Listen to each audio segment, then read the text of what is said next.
Now we're going to learn about an application for filters. I'm going to use two function generators to create the sum of two sine waves. On this first function generator, I've set it up at 300 Hertz sine wave with an amplitude of 6 volts peak to peak and 0 volts DC offset. On this next function generator, I've set it up at 30 kilohertz, no DC offset, and 2 volts peak to peak.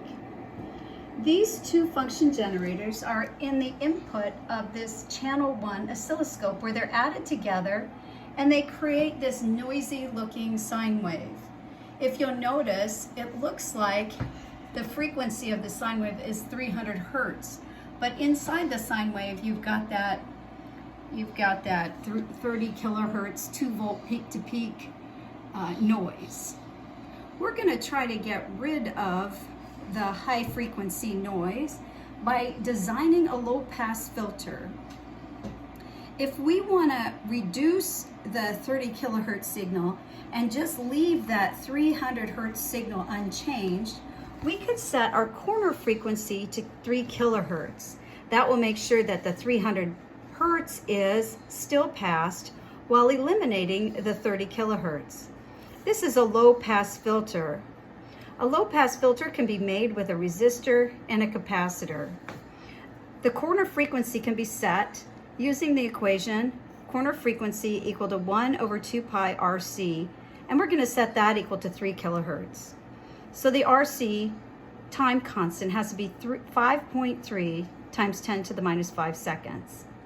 If we let C be about 100.7 nanofarads, then R has to be 5.26 times 10 to the 2, or 526 ohms. I found a 525.58 ohm resistor, and I measured my capacitor to be exactly 100.7 nanofarads, making my corner frequency using those measured values to be 3 kilohertz.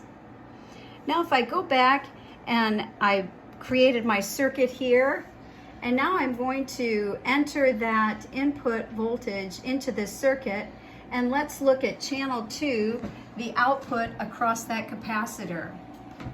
Notice that the frequency of my output is 300 hertz, and I don't have any of I have a reduced level of noise in as far as that 300 kilohertz signal.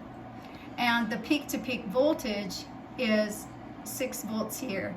Notice the peak to peak here was 8 volts. So I've just passed the 6 volt peak to peak 300 hertz signal. See if you can design a high pass filter to take this same signal and get rid of the 30 kilohertz signal while leaving the 300 hertz signal in place.